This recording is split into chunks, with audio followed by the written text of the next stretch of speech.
सूक्ष्म सिंचाई मिशन के तहत हम डिगी निर्माण के लिए अनुदान देते हैं, जिसमें से जनरल किसान के लिए 3 लाख रुपए हैं और जो लघु और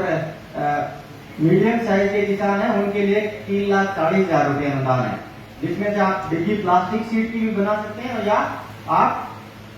पक्की डिगी भी बना सकते हैं। पक्की डिगी की भराव क्षमता कम से कम आपको 12 लाख लीटर रखनी है। वैसे 4 लाख लीटर से भी शुरू होती है, लेकिन उसकी एवरेज में आपका अनुदान होता है वो कम हो जाता है पानी के हिसाब से। और प्लास्टिक शीट की जो डिगी है उसके लिए कम से कम आपको 20 लाख लीटर की अगर पानी की क्षमता वाली डिगी आप बनाते हैं तो आपको 3 लाख रुपए अनुदान मिलेंगे।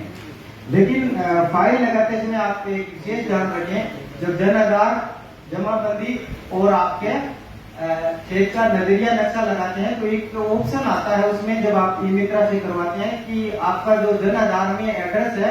डिगी क्या आप उसी पे बनाना चाहते हैं, तो कई बार भूलवश हम सिलेक्ट कर देते हैं और जमाबंदी हमारे दूसरे जज की लगी होती है, तो वो फाइलें आपकी रिजेक्ट होने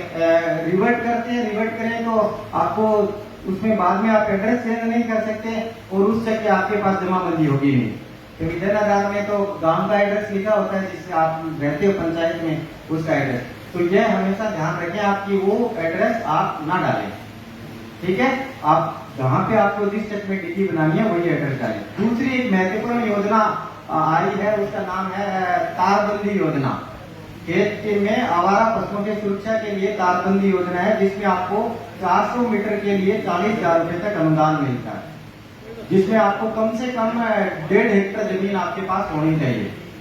यानी कम से कम आपके पास 6 बीघा जमीन आपके पास होनी चाहिए तारबंदी के फाइल लगाने के लिए। और उसमें एक यह है कि आप समूह में अगर आपके पास जमीन कम हो रही है तो आप उसको समूह में फाइल लगा सकते हैं, जिसमें